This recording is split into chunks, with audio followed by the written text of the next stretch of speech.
সূরাতুল মুলকের একখানা আয়াত তেলাওয়াত করেছি। আল্লাহ পাক রব্বুল আলামিন বলেন, الذي خلق الموت والحياة ليبلوكم أيكم أحسن عملا وهو العزيز الغفور। আল্লাহ রব্বুল আলামিন বলেন, যিনি তোমাদেরকে মৌত ও হায়াত সৃষ্টি করেছেন, যিনি মৌত ও হায়াত সৃষ্টি করেছেন তোমাদেরকে পরীক্ষা করার জন্য। কি করার জন্য? কে তোমাদের মধ্যে আহসানু আমালা, কর্মের দিক দিয়ে উত্তম হয়, কর্মের দিক দিয়ে আমলের দিক দিয়ে উত্তম আমল করে। ওয়া হুয়াল আজিজুল গফুর, আল্লাহ রব্বুল আলামিন মহাপরাক্রমশালী ও ক্ষমাশীল। সুবহানাল্লাহ। তাহলে আয়াতের মধ্যে আকসারু আমালা বলেন নাই, অধিক আমলতা বলেন নাই, আহসানু আমালা, কার আমল সুন্দর হয়, কার কর্ম সুন্দর হয় সেটা বলেছেন। কথা বলেন ঠিক কি ঠিক না? এবার মায়ার নবী সাল্লাল্লাহু আলাইহি ওয়াসাল্লামের ইরশাদ ফরমান, ইন্নাল্লাহা লা ইয়ানজুরু ইলা সুওয়ারিকুম ওয়া আমওয়ালিকুম ওয়ালাকিন ইয়ানজুরু ইলা কুলুবিকুম ওয়া আ'মালিকুম। পয়গম্বর আরবি সাল্লাল্লাহু আলাইহি ওয়াসাল্লাম বলেন, আল্লাহ রব্বুল আলামিন তোমাদের চেহারা দেখেন না, তোমাদের সম্পদ দেখেন না, কিন্তু দেখেন দুইটা জিনিস। কয়টা জিনিস? জোরে বলেন। অন্তর ও আমাল। কি দেখেন? অন্তর ও আমাল। আমি বক্তা সাহেব কোন নিয়তে বয়ান করতেছে আল্লাহ জানে কি জানে না? আপনি শ্রোতা কোন নিয়তে বয়ান শুনতেছেন আল্লাহ জানে কি জানে না? আল্লাহর কাছে দোয়া করি, ও মালিক তুমি বক্তা ও শ্রোতার মধ্যে পরিপূর্ণ ইখলাস দান করো। সকলে বলেন আমিন। দোস্তে আমার, আয়াত আর হাদিসের অনুবাদ শুনলেন, এবার কিছু অনুবাদ। তাহলে আমাদের উত্তম আমল কর্মটাকে উত্তম করার কথা আল্লাহ বলেছেন। কথা বলেন ঠিক কি ঠিক না? এ নবীর উম্মতের দল, বয়ান যতক্ষণ বন্ধু শুনবেন সুবহানাল্লাহর আওয়াজ দেয়া যাবে নি? দেয়া যাবে? আল্লাহর নবী সাল্লাল্লাহু আলাইহি ওয়াসাল্লাম বলেন, যারা সুবহানাল্লাহর আওয়াজ দিবে গো, আত-তাসবিহু নিসফুল মিজান, তার নামে মিজানের পাল্লা নাকি দ্বারা অর্ধেক ভরিয়া যায়। সুবহানাল্লাহ। আলহামদুলিল্লাহি তামলাউল মিজান। আল্লাহ হাবিব বলে, যারা এই জবান দিয়ে আমি আল্লাহর প্রশংসা বলবে আলহামদুলিল্লাহ, মায়ার নবী সাল্লাল্লাহু আলাইহি সাল্লাম বলেন তার নামে মিজানের পাল্লা নেকি দ্বারা পরিপূর্ণ ভরিয়া যায়। সুবহানাল্লাহ। তাকবীরু মা বাইনাস সামাওয়াতি ওয়াল আরদ, আল্লাহর নবী সাল্লাল্লাহু আলাইহি সাল্লাম বলেন, আর যারা আল্লাহু আকবার তাকবীর দেয়, আমি আল্লাহ বড়, আমি আল্লাহ বড়, এই ঘোষণা যেই বান্দা করবে, তামলাউ মা বাইনাস সামাওয়াতি ওয়াল আরদ, ও পয়গম্বর তাকে সুসংবাদ শোনায়া দেন, যে বলে দেন তার জন্যই ফাঁকা জমিন আর আসমানটা পুরোই নেকি দ্বারা ভরপুর হয়ে যায়। সুবহানাল্লাহ। হে নবীর উম্মতের দল, যদি এভাবে আল্লাহর প্রশংসা আদায় করা যায়, আমারই লাভ কেমন লাভ? মায়ার নবী সাল্লাল্লাহু আলাইহি সাল্লাম বলেন, বুখারী শরীফের শেষ হাদিস, কালিমাতানে হাবিবাতানে ইলার রহমান খফিফাতানে আলাল লিসান সাকিলাতানে ফিল মিজান, সুবহানাল্লাহি ওয়া বিহামদিহি সুবহানাল্লাহিল আযীম। একটু পড়েন জবান করে, সুবহানাল্লাহি ওয়া বিহামদিহি সুবহানাল্লাহিল আযীম। ও কলিজার টুকরো যুবক, ও ঢাকাবাসী ভাই, বয়ান শুনতেছেন, আম্মা জান বয়ান শুনতেছেন, একটু দিলের কান লাগায় শুনেন। পয়গম্বর আরবি সাল্লাল্লাহু আলাইহি সাল্লাম বলেন, বলেন দুটো কালিমা এমন আছে গো যা জবানে অতি হালকা কিন্তু মিজানের পাল্লায় অতি ভারী। সুবহানাল্লাহ। সেই কালিমাটা হলো সুবহানাল্লাহি ওয়া বিহামদিহি সুবহানাল্লাহিল আযীম। এ পয়গম্বর আরবি সাল্লাল্লাহু আলাইহি ওয়াসাল্লামের উম্মত, মায়ার নবী সাল্লাল্লাহু আলাইহি ওয়াসাল্লাম বলেন যারা এই কালিমাটা 7 বার পড়বে, কয়বার ধরে বলেন? 7 বার। যারা সুবহানাল্লাহি ওয়া বিহামদিহি সুবহানাল্লাহিল আযীম পড়বে তার জন্য জান্নাতে একখানা বালাখানা তৈরি হয়ে যাবে। সুবহানাল্লাহ। মায়ার নবী বলেন যারা 7 বার পড়বে জান্নাতের মধ্যে একখানা বালাখানা হয়ে যাবে। সুবহানাল্লাহ। প্রত্যেকদিন আমল করবেন। এরপরে মায়ার নবী সাল্লাল্লাহু আলাইহি সাল্লাম এক সাহাবীকে দেখলেন সকাল থেকে দুপুর পর্যন্ত আমল করতেছে। এবার সাহাবীকে বলতেছে, ও সাহাবী, আমি তোমাকে এমন দুটো কালেমা শিখাই দেব, যেই কালেমাটা 3 বার যদি পড়ো সকাল থেকে সন্ধ্যা থেকে দুপুর পর্যন্ত যে আমল করলে এই 3 বার পড়া দ্বারা তোমার আমলনামায় সব আর বেশি লেখা হবে। সুবহানাল্লাহ। পয়গম্বর আরবি সাল্লাল্লাহু আলাইহি ওয়াসাল্লাম বলেন সেই কালিমাটা হলো, শুনে নাও, সেটা হলো সুবহানাল্লাহি। আমার সাথে পড়েন সুবহানাল্লাহি ওয়া বিহামদিহি আদাদা খালকিহি ওয়া রিদা নাফসিহি ওয়া জিনাতা আরশিহি ওয়া মিদাদা কালিমাতিহি। এই কালিমাটা 3 বার পড়লে অনেক সওয়াব। আপনি প্রত্যেক ফরজ নামাজের পর 3 বার পড়তে পারেন। যে কোনো বইটাকে বইছেন 3 বার পড়ে পেলাম, দীর্ঘ সময় যে আমল করেছেন মায়ার নবী ঘোষণা অনুযায়ী আপনি এই 3 কালেমা পড়ার দ্বারা অনেক সওয়াব পেয়ে যাবেন। সুবহানাল্লাহ। এ নবীর উম্মত, পয়গম্বর নবী সাল্লাল্লাহু আলাইহি সাল্লাম বলেন আমার উম্মত ভালো করে শুনিয়া লও। আম্মা জানেরা বয়ান শুনতেছেন, কত সময় তো নষ্ট করেন, মা শুনে নেন। আল্লাহর নবী সাল্লাল্লাহু আলাইহি সাল্লাম বলেন আমার উম্মতের গুনাহ যদি এই দুনিয়ার দিন সংখ্যা পরিমাণ হয়,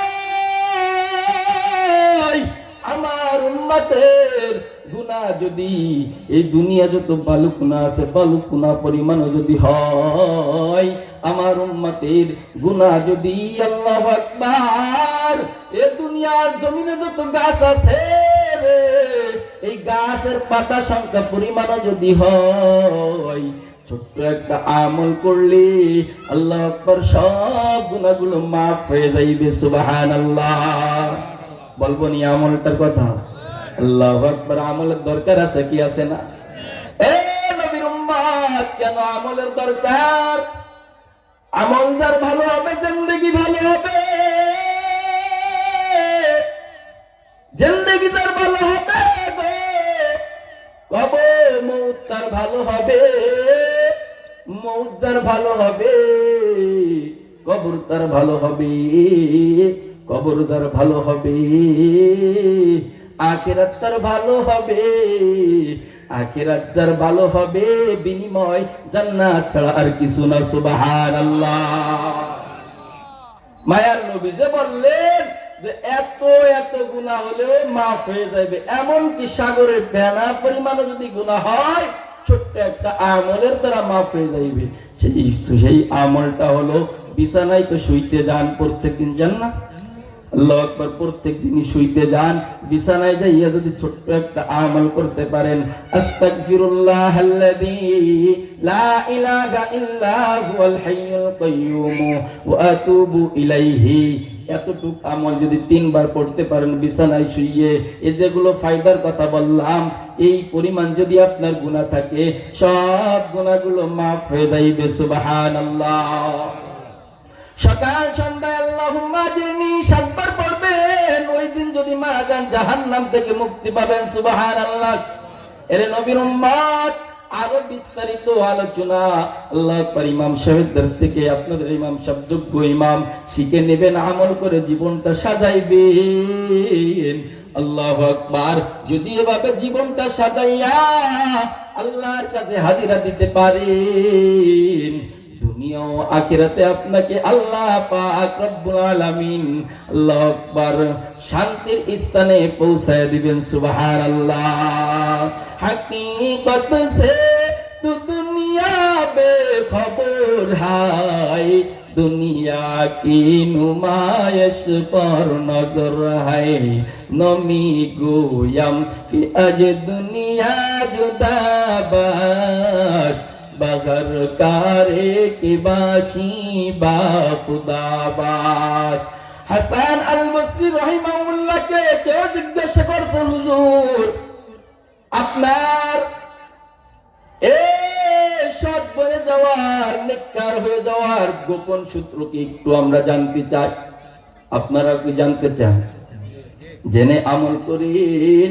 হাসান বসরি রাহিমাহুল্লাহ বলেন, চারটি কারণ আর চারটি আমল আমি করি। এক নম্বরে হলো আমি আল্লাহ পাক রব্বুল আলামিনের আমার জন্য যে রিজিক নির্ধারণ করেছে এটা আমাকেই দেবে, অন্য কাউকে দিবেন না। এই জন্য আমি এই বিষয় তৃপ্ত, আমার অন্তর তৃপ্ত হয়ে গেছে। সুবহানাল্লাহ। টেনশন করি না। সুবহানাল্লাহ। ইন্না রাব্বাকা ইয়াবসুতুর রিজকা লিমান ইয়াশাউ ওয়া ইয়াকদির, ইন্নাহু কানা ইবাদিহি খাবীরাম বাসীরা। আল্লাহ পাক রব্বুল আলামিন বলেন, যাকে ইচ্ছা আমি যাকে ইচ্ছা তাকে রিজিক বাড়িয়ে দেই, যাকে ইচ্ছা আমি রিজিক কমিয়ে দেই। আমি আল্লাহ পাক রব্বুল আলামিন সকলের খবর রাখি ও সকলকে দেখতেছি। সুবহানাল্লাহ। এক নাম্বার, তাহলে রিজিকের বিষয় কোনো টেনশন করি না। দুই নাম্বার, আমি দুই নাম্বার যে আমলটা করি, ও কলিজার টুকরা যুবক, আল্লাহর ওলি বলেন যে আমি আল্লাহ পাক আমাকে দেখতেছে 24টা ঘন্টা, এই ভয়ে আমি আল্লাহর কোনো নাফরমানি করি না। সুবহানাল্লাহ। তিন নাম্বার, আল্লাহু আকবার, আমার ইবাদত অন্য কেউ করে দিতে পারবে না। পারবে নাকি জোরে বলেন? আপনার নামাজ অন্য কেউ পড়ে দিতে পারবে, আপনার হজ অন্য কেউ করে দিতে পারবে, আপনার দান সাদকা অন্য কেউ করে দিতে পারবে না। না, আল্লাহর ওলি বলেন যতগুলো আমল আছে, ইবাদত আছে, আমি আগে আগে করে নিচ্ছি, যেহেতু অন্য কেউ আমার আমল করে দিতে পারবে না। চার নাম্বার, ও পর্দার আড়ালের আম্মা জান শুনতেছেন, মাগো ভালো করে শুনিয়া লন। আল্লাহর ওলি বলেন শুনে নাও, 4 নাম্বারটা হলো সর্বক্ষণ 24টা ঘন্টা মৃত্যু আমার পিছনে ঘুরে, আমার জন্য মৃত্যু অবতারিত, মৃত্যুর থেকে পালাইবার কোন সুযোগ নাই। অতএব আমি ওই মৃত্যুর জন্য প্রস্তুতি হচ্ছি। সুবহানাল্লাহ। এই মৃত্যুর থেকে কি কেউ পালাইতে পারবে? জোরে বলেন। এ দুনিয়া সানিয়া কোথায় যাবি ভাগিয়া, এ দুনিয়া সানিয়া কোথায় যাবি ভাগিয়া, চিন্তা করে দেখো না কবরে কি যাইবা না। এ দুনিয়া সারিয়া কোথায় যাইবা ভাগিয়া, মরণ তোমায় লইবে ঘিরিয়া। ঠিক কিনা? চিন্তা করে দেখো না কবরে কি যাইবা না। আজান কানে শুনিয়া কেমনে থাকো ঘুমায়া, আজান কানে শুনিয়া কেমনে থাকো ঘুমায়া, কবরের আযাবের কথা একটু স্মরণ করো না। চিন্তা করে দেখো না কবরে কি যাইবা না, চিন্তা করে দেখো না কবরে কি যাইবা না। যেই কবরে আল্লাহ ছাড়া বন্ধু কেহ থাকবে না, চিন্তা করে দেখো না কবরে কি যাইবা না। অবশেষের ঠিকানা শুধুই মাটির বিছানা, অবশেষের ঠিকানা শুধুই মাটির বিছানা। ঠিক কিনা? এরে নবীর উম্মত হাসান বসরি রাহিমাহুল্লাহ বলেন, মৃত্যু যেহেতু আমার অবধারিত, মৃত্যুর থেকে পালাইবার কোনো সুযোগ নাই, মৃত্যুর থেকে পালা সারার কোনো সুযোগ নাই। অতএব আমি মৃত্যুর জন্য প্রস্তুতি নিচ্ছি। কোনো আল্লাহর বান্দা বান্দি যদি এই চারটা জিনিস ফলো করে চলে, সে কখনো গুনাহ করতে পারে না। ঠিক কি ঠিক না? এবার আসেন, শুধুই নামাজ কালাম পড়ার নাম কি ইমানদার? শুধুই রোজা রাখার নাম কি ইমানদার? শুধুই ভালো কথা শোনার নাম কি ইমানদার? না না, যদি তাই হতো সাহাবায়ে কেরাম এমন করতেন না, নিজের জীবন চলে যায়, তারপরে আরেক ভাইয়ের আগে সে পানি পান করলো না। কথা বলেন ঠিক কি ঠিক না? আল্লাহু আকবার। এমনই যদি হইতো সাহাবায়ে কেরাম জীবন চলিয়া যায়, অন্যের সম্পত্তি এমনকি একটা আল্লাহু আকবার খেজুরের বিচিও না বলে আনেন না। সুবহানাল্লাহ। নবীর উম্মতের দল, ও কলিজার টুকরো যুবক, ভালো করে একটু অন্তর বুঝাও, কেমন মুসলমান হইতে হবে, আল্লাহ কেমন ঈমান আনতে বলেছেন। আল্লাহ বলেছেন আমিনু কামা আমানান নাস, তোমরা ঈমান আনো ওই সকল মানুষের মতন, তারা ওই সমস্ত মানুষ হলো সাহাবায়ে কেরামের মতন। সুবহানাল্লাহ। আল্লাহু আকবার। কেমন? আল্লাহু আকবার। মায়ার নবী সাল্লাল্লাহু আলাইহি সাল্লামকে আবু হুরায়রা রাদিয়াল্লাহু তাআলা থেকে বর্ণিত, আবু হুরায়রা রাদিয়াল্লাহু তাআলা বলেন, নবী আমার, আল্লাহু আকবার, মানুষ কোন জিনিসের কারণে অধিক পরিমাণ জান্নাতে যাবে? সুবহানাল্লাহ। আল্লাহর নবী সাল্লাল্লাহু আলাইহি সাল্লাম বলেন, পয়গম্বর আরবী সাল্লাল্লাহু আলাইহি সাল্লাম বলেন, ও আমার উম্মত, ভালো করে শুনিয়া লও, দুইটি আমলের কারণে অধিক পরিমাণ জান্নাতে যাবে। সুবহানাল্লাহ। এক নাম্বার আমল হলো আল্লাহর ভয়। আল্লাহর ভয় যার অন্তরে ঢুকাইবে, সে কখনো আল্লাহকে নারাজ করতে পারবে না। কথা বলেন ঠিক কি ঠিক না? এক নাম্বার আল্লাহর ভয়। দুই নাম্বার যার চরিত্রটা সুন্দর করেছে, উত্তম করেছে, এই দুইটা আমলের কারণে অধিক পরিমাণ জান্নাতে যাবে। সুবহানাল্লাহ। এরে নবীর উম্মতের দল, এবার মায়ের নবীকে জিজ্ঞাসা করা হয়েছে, ও পয়গম্বর নবী সাল্লাল্লাহু আলাইহি সাল্লাম, এবার বলেন তাহলে কোন আমলের কারণে অধিক পরিমাণ মানুষ জাহান্নামে যাবে? পয়গম্বর নবী সাল্লাল্লাহু আলাইহি সাল্লাম বলেন, মান ইয়াদমান্না মা বাইনা লাহিয়াইহি ওয়া মা বাইনা রিজলাইহি আদমাল্লাহুল জান্নাহ। দুইটি আমলের কারণে, দুইটি কাজ করার কারণে অধিক পরিমাণ জাহান্নামে যাবে। এক নাম্বার তার জবানের কারণে, দুই নাম্বার তার লজ্জা স্থান হেফাজত না করার কারণে, এই দুইটা জায়গা অন্যায়ভাবে ব্যবহার করার কারণে তার জন্য জাহান্নাম অবধারিত, তারা অধিক পরিমাণ জাহান্নামে যাবে। নাউযুবিল্লাহ। এরে নবীর উম্মতের দল, তাহলে বোঝা গেল শুধু নামাজ পড়ে জান্নাত পাওয়া যাবে না, শুধু জিকির করে জান্নাত পাওয়া যাবে না, শুধু আল্লাহু আকবার দান সদকা করে জিকির জান্নাত পাওয়া যাবে না। তাহলে কি করতে হবে? সাহাবায়ে কেরামের মতো ঈমান আনতে বলেছেন। এবার সাহাবায়ে কেরামের দিক তাকান, তাদের আমল কেমন ছিল? আল্লাহু আকবার। দুই যুবক খলিফাতুল মুসলিমিনের কাছে এক যুবককে টেনে টেনে ধরে নিয়ে আসছে। সুবহানাল্লাহ। টেনে ধরে আনে বলতেছে, খলিফাতুল মুসলিমিন, আমার আব্বাকে এই যুবক হত্যা করেছে। কি করেছে? হত্যা করেছে, বিচার করে দেন। খলিফাতুল মুসলিমিন যুবককে জিজ্ঞাসা করছে, ও যুবক, তুমি কি হত্যা করছনি? বলে, খলিফা, আমি বিশ্রাম নিছিলাম, অনেক কষ্টের পর একটা খেজুর গাছের ছায়ার তলে বিশ্রাম নিছিলাম। আমার বাহন উটটা এই দুই যুবকের বাবার বাগিচার মধ্যে গিয়েছিল। এর বাবা পাথর মেরে আমার উটটাকে, বাহনটাকে মেরে ফেলেছে, যার কারণে আমি সহ্য করতে পারি না। আমিও তার সাথে তর্কে লেগে গেলাম। এক পর্যায়ে তর্ক করতে করতে তাকে আমি পাথর মেরে মারলাম। অকাঙ্ক্ষিত অবস্থায় সেও পাথরের আঘাতে তারও মৃত্যু হয়ে গেল। খলিফা বলে, যুবক, তাহলে তুমি কেন তাকে মারলা? উট হত্যা করেছে, উটের হত্যার পরিবর্তে একটা উট পাইতে একটা উট দাবি করলে হয়ে যাইতো। এবার তুমি যেহেতু মেরেছো, প্রস্তুত হও, মানুষ হত্যার বদলে হত্যা, এটাই শরীয়তের বিচার। তবে যুবক বলো, তোমার কোনো দাবি দাবা আছে কিনা? খলিফাকে বলে, খলিফা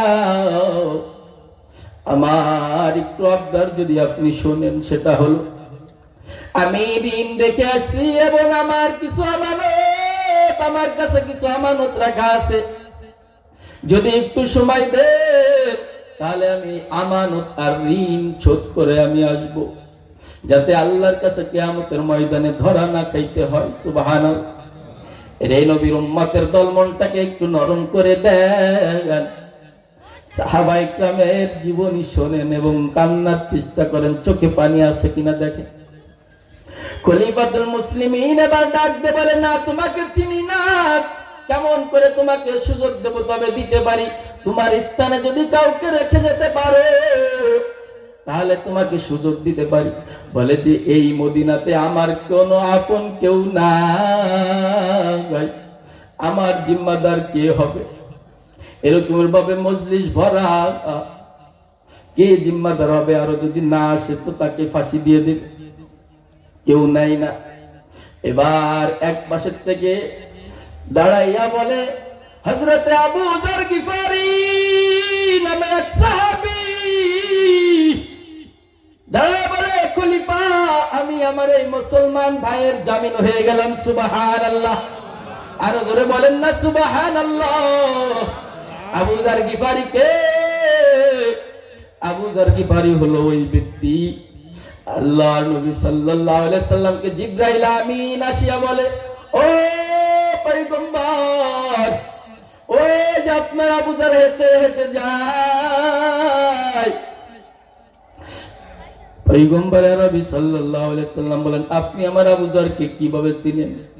বলে, শুধু আমি নয়, আসমানের সমস্ত ফেরেশতারা চিনে, এবং শুধু চিনে তা নয়, প্রশংসিত ভাবে চিনে। সুবহানাল্লাহ। পয়গম্বর বললেন, ও জিবরাইল ভাই, কি কারণে আমার আবু যর গিফারিকে চিনে? কয়টা আপনার আবু যরকে দুইটা কারণে চিনে। কয়টা কারণে? দুইটা কারণে। এক নাম্বার কারণ হলো আপনার আবু যর কুরআন শরীফে সূরাতুল ইখলাস নামে একটা সূরা আছে, কুলফুস সূরা, মুরব্বি বাবারা বোঝেন যারা, কুলফুস সূরা নামে একটা সূরা আছে। কথা বলেন ঠিক কি ঠিক না? আপনার আবু যর এই সূরাতুল ইখলাস অধিক পরিমাণ তেলাওয়াত করে। সুবহানাল্লাহ। যেই কোরআনের যেই ছোট্ট সূরা তিনবার তেলাওয়াত করলে পয়গম্বর আরবি সাল্লাল্লাহু আলাইহি সাল্লাম বলেন, তার নামে এক খতম কোরআন খতম করা সওয়াব লিখে দেওয়া হয়। সুবহানাল্লাহ। তাহলে এক নাম্বার কারণ, কোরআন শরীফের ছোট্ট সূরা সূরাতুল ইখলাস আমরা পারি না? আম্মা জানেরা, যুবক ভাই সকলে পারি, সকলে বেশি বেশি পড়বো, রাজি আছি ইনশাআল্লাহ। দুই নাম্বার কারণ, আপনার আবু যর নিজেকে বড় ছোট বানিয়ে নিয়েছে, নিজেকে বড় ছোট মনে করে, অপর ভাইকে বড় মনে করে। সুবহানাল্লাহ। আবু যরের অন্তরে কোনো অহংকার নাই। দেখেন আপনার আমার মধ্যে অহংকার আছে কিনা, যদি থাকে দূর করে দেন, তার কারণ অহংকার ওয়ালার জন্য জাহান্নাম, জান্নাতে সে যাবে না। নাউযুবিল্লাহ। এই দুইটা কারণে আপনার আবু যরকে আসমানে ফেরেশতা পর্যন্ত চেনে। সুবহানাল্লাহ। রে নবীর উম্মতের দল, এই আবু যর গিফারি জামিন হয়ে গেলেন। জামিন হলে বারা খলিফা তাকে সুযোগ দিয়েছে আগামী জুমা পর্যন্ত। এবার যুবক দৌড়ায় চলে, দ্রুত গতিতে যায়। যাওয়ার পর এদিকে আল্লাহু আকবার যে সময় দিয়েছে সে সময় হয়ে যায়, কিন্তু যুবক এখনো আসে না। মদিনা গলিতে গলিতে কান্নার আওয়াজে রোল পড়ে গেছে। আবু যর গিফারির মতন এমন একজন নির্দোষ একটা মানুষ আজকে একজনের জামিন হওয়ার কারণে ফাঁসি হয়ে যাবে। খলিফা কান্দে। খলিফা এবার আবু যর গিফারির বাড়িতে চিঠি পাঠিয়ে দিয়েছে। খলিফা বলে, আবু যর, শুক্রবারের দিন তাড়াতাড়ি হাজির হয়ে যাইবা, তোমার ভাই যদি জামিন না হাজির না হয় তোমাকে ফাঁসি দেওয়া হবে। খলিফা কান্দে আর চিঠি পাঠায়, কি করার, আল্লাহর আইন হুকুম, আইন তো আইনের গতিতে চলে, কথা বলেন ঠিক কি ঠিক না? আল্লাহু আকবার। এবার খলিফার চিঠি পেয়ে আবু যর গিফারিও হাজির। এমন এক অবস্থা, আল্লাহু আকবার, জল্লাদ পর্যন্ত কাঁদে। কেন কাঁদে? জল্লাদ বলে, জীবনে আমি অনেক মানুষ ফাঁসি দিয়েছি, কিন্তু আবু যর গিফারির মতন মানুষকে তো আমি ফাঁসি দেই না। আজকে আমার জল্লাদের এক পা সামনের দিক যায় আর এক পা পিছের দিক যায়, এই অবস্থা, কানতে কানতে বুক ভাসায় ফেল। আল্লাহু আকবার। এই আবু যর গিফারি রাদিয়াল্লাহু তাআলা এমন একজন সাহাবী, যে আবু যর খেদমত করতে করতে, নিজের জন্য রাসূলের খেদমত করতে করতে নিজের জন্য একটা বাড়ি করারও সুযোগ পায় নাই। সুবহানাল্লাহ। হযরতে আবু যর গিফারি খাদমে খায়রুল বাশার,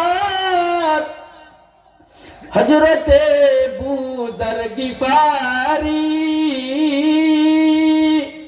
খাদমে খায়রুল বাশার, খিদমতু মে জিंदगी भर ना बनाया अपना घर, खिदमतू में जिंदगी भर ना बनाया अपना घर। আল্লাহু আকবার বলেন।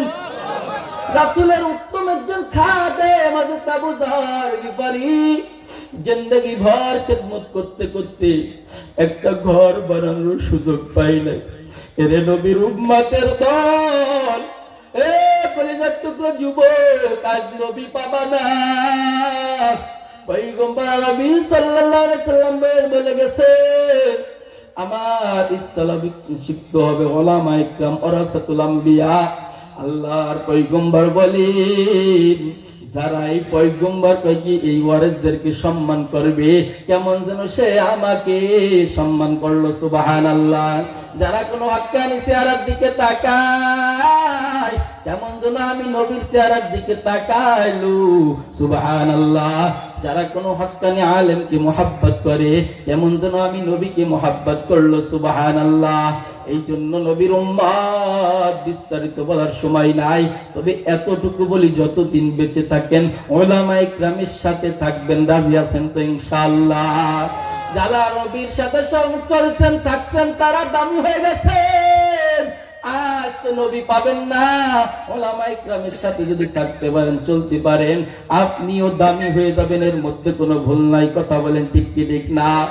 পয়গম্বর আরবি সাল্লাল্লাহু আলাইহি সাল্লামের খাদিম আবু যর গিফারিকে ফাঁসি দিবে। আল্লাহু আকবার। ফাঁসির রশি গলায় দিবে ভাব। সবাই তো মজলিসে সবাই কান্না করে। এর নবীর উম্মত ইতিমধ্যে একজন সাহাবী ডাক দিয়ে বলে, জল্লাদ ভাই দাঁড়াও, আমার আবু যর ভাইকে ফাঁসি দিবা না। ওই যে তাকায়া দেখো,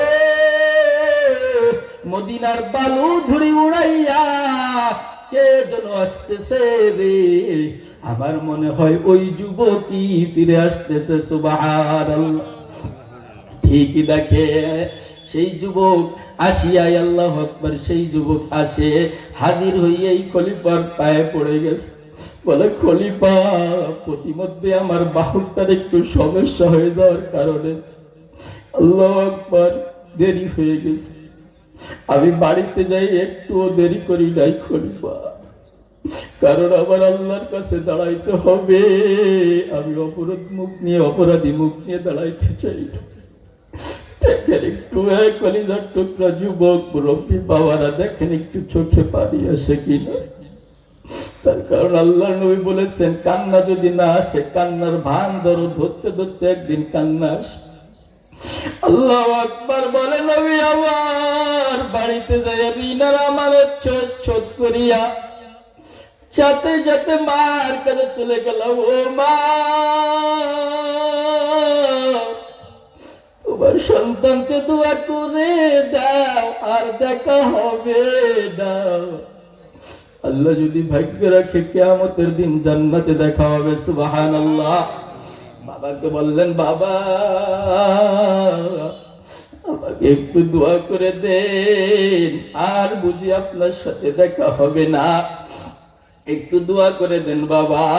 তার কারণ আমি আল্লাহর কাছে আসামি হয়ে দাঁড়াইতে চাই না, আমি আল্লাহর কাছে মাটার কাছে আসামি হয়ে যেতে চাই না। বাবা আমাকে দোয়া করে দেন। বাবার মার দোয়া নিয়া খলিফার দরবারে হাজির। যুবক এবার খলিফার পায়ে পড়ে গেছে, পায়ে পড়ে বলে, খলিফা আমার ভাই আবু যার গিফারিকে খালাস করে দেন, আমাকে ফাঁসি দিয়ে দেন। সুবহানাল্লাহ। আমার ভাই আবু যারকে ফাঁসি থেকে মুক্তি করে আমাকে ফাঁসি দিয়ে দেন, কারণ আমি আল্লাহর কাছে অপরাধী হয়ে দাঁড়াইতে পারবো না। আল্লাহু আকবার। এবার খলিফা আবু যার আল্লাহু আকবার ওই যুবককে জিজ্ঞাসা করে, যুবক তুমি তো অনেক দূর চলে গেছে, না আসলেও তো পারতে, কেন আসলে? বলে, না না আমি এই জন্য এসেছি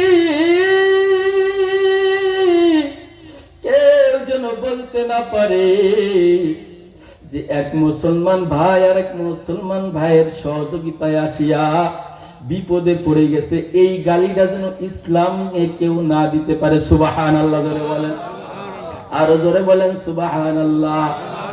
এবার আবু বকর হযরতে আবু যার গিফারিকে জিজ্ঞাসা করে, ও আবু যার গিফারি বলো তুমি অচেনা যুবকের কেন আল্লাহু আকবার দায়িত্ব নিলে? আবু যার গিফারি বলে, খলিফা আমি এই জন্য দায়িত্ব নিয়েছি যেন কেউ ইসলামের দিকে আঙ্গুল উঠায় কথা না বলতে পারে গো, যে কোন মুসলমান ভাই বিপদে পড়ে গেছিল আর সাহায্য চেয়েছিল মুসলমানের কাছে, এই মুসলমান তাকে সাহায্য করি নাই, এই ধিক্কারটা যেন না দিতে পারে। সুবহানাল্লাহ। এরে নবীর উম্মতের দল, ইতিমধ্যে ওই দুই যুবকের এক যুবক বলে উঠলো যে খলিফা আমার ওই ভাইকে মুক্তি করে দেন। সুবহানাল্লাহ। খলিফা আবার ওই দুই ভাইকে জিজ্ঞাসা করে, কেন তোমরা একে না মাফ করে দিলে? বলতেছে যে অকাঙ্ক্ষিত অবস্থায় আমার আব্বাকে পাথর মেরেছে, অন্যায় হয়েছে, ক্ষমা চেয়েছে, মাপ চেয়েছে।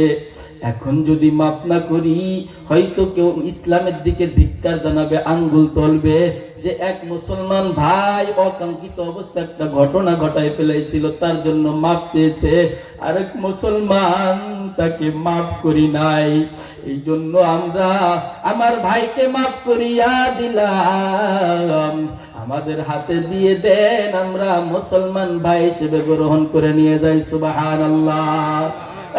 নবীর উম্মত পয়গম্বর আরবি সাল্লাল্লাহু আলাইহি ওয়াসাল্লাম বলেন, আল মুসলিম ওয়াকুল মুসলিম, মুসলমান মুসলমানের ভাই।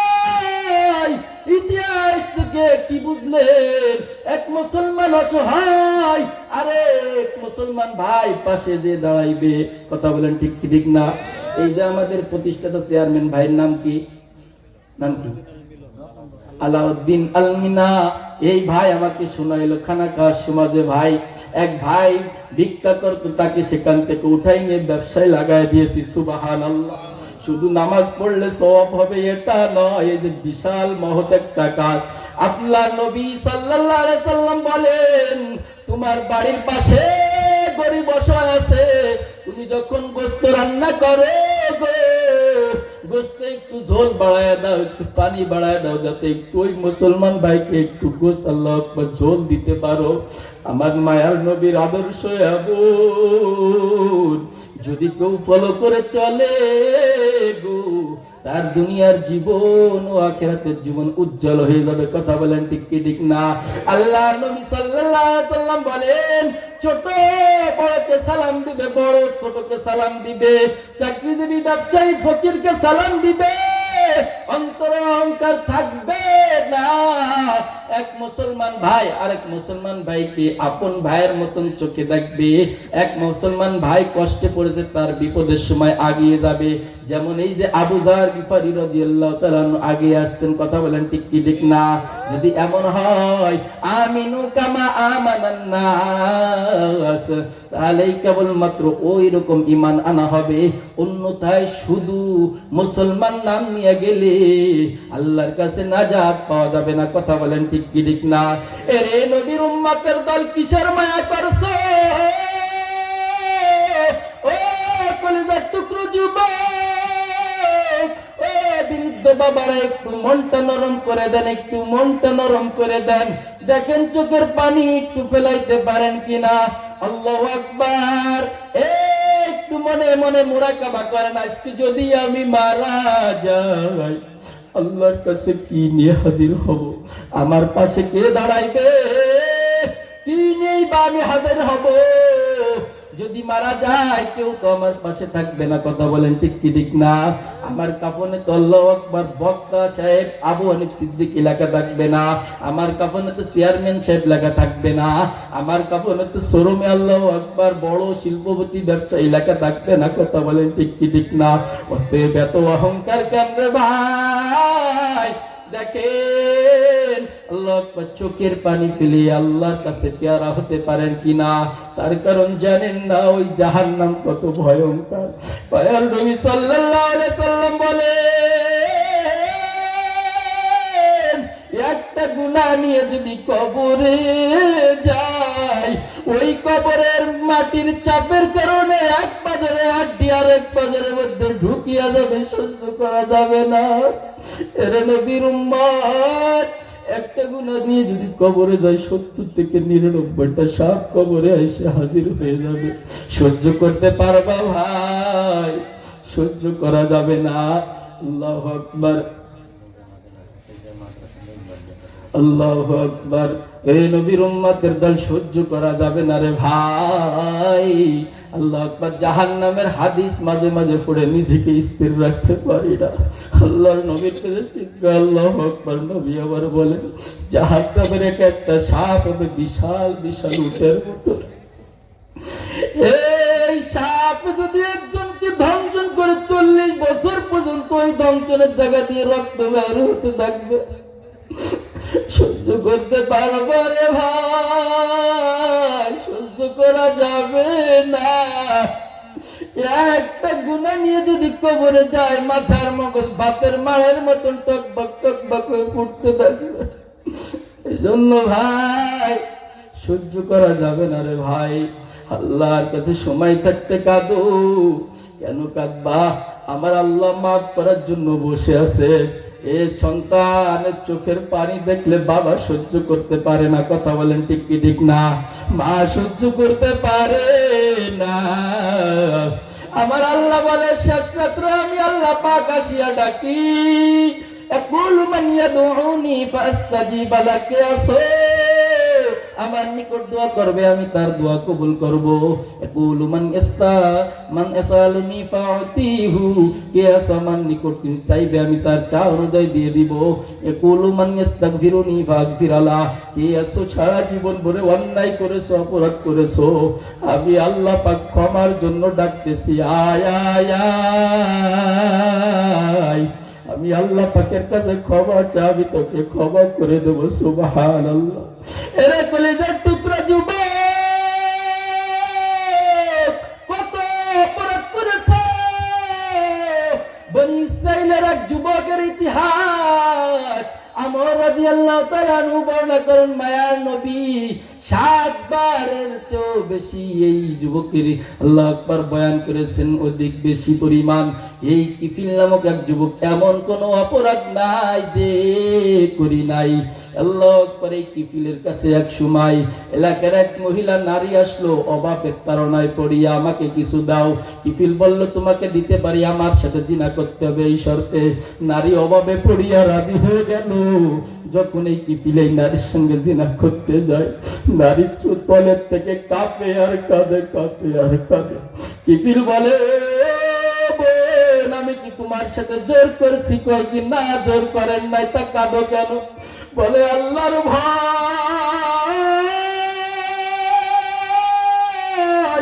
এই অপরাধ মুখ নিয়ে কেমন করে আল্লাহর সান্নিধ্যে দাঁড়াইব? এরে কলিজার টুকরো যুবক, কিফিল বলে, আল্লাহু আকবার, তাহলে তুমি ভয় করতেছো, কোনোদিন করো নাই, এই জন্য কাঁদো। কিফিল এবার বলে, যা, তাহলে তোরে আমি মাফ করে দিলাম, আর আমি ওয়াদা করলাম তোমাকে যে 60 দিনার দিয়েছি তা দেয়া লাগবে না ফেরত, আর আমি ওয়াদা করলাম বাকি জিন্দেগিতে আর গুনাহ করব না। সুবহানাল্লাহ। আল্লাহর এমনই কারিশমা। ওই রাত্রে কিফিলের হায়াত শেষ। সকলে তো জানে বড় গুনাহগার, কেউ তো জানে না কিফিল রাত্রে বেলা তওবা করেছে, আল্লাহর দরে তওবা কবুল হয়ে গেছে। এবার দরজায় লেখা উঠছে, ইন্নাল্লাহ ক্বাদ গফারা লিল কিফিল। সুবহানাল্লাহ। আরো জোরে বলেন সুবহানাল্লাহ। কিফিলের জীবনের সব গুনাহ আমার আল্লাহ পাক মাফ করে দিয়েছেন। সুবহানাল্লাহ। এই জন্য যুবক ভাই, বৃদ্ধ বাবা আব্বা জানেরা, এই তওবা করেন। কেন এই মায়ায় পড়ে কি বা লাভ হইবে? গভীর রাতে উঠে যদি আল্লাহকে বলতে পারেন, আল্লাহ আর অন্যায় করব না, মাফ করে দিবেন কি দিবেন না? জোরে বলেন। অতিও গভীর হয় রজনী যখন, নীরবে প্রভুর নাম জপিও তখন, প্রভুর করুণা যদি পাইবারে চাও, গভীর রাতে উঠে প্রভুর গুণগান গাও। আল্লাহু আকবার। এ নবীর উম্মতের দল, তাহলে এই সম্পদ আমার কাজে আসবে না, এই হায়াত আমার কাজে আসবে না, এই শরীর আমার কাজে আসবে না।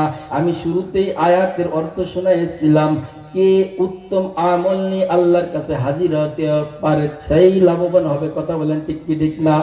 দোয়া করে দেব বাজান, দোয়া করার আগে যেই দোয়াই দান সদকা হয়, জিকির হয়, ওই দোয়া কবুল হয়। এই যে নূরে মদিনা ক্যাডেট মাদ্রাসা, আপনাদেরই মাদ্রাসা, আল্লাহর নবীর ঘর। আল্লাহু আকবার। এই নবীর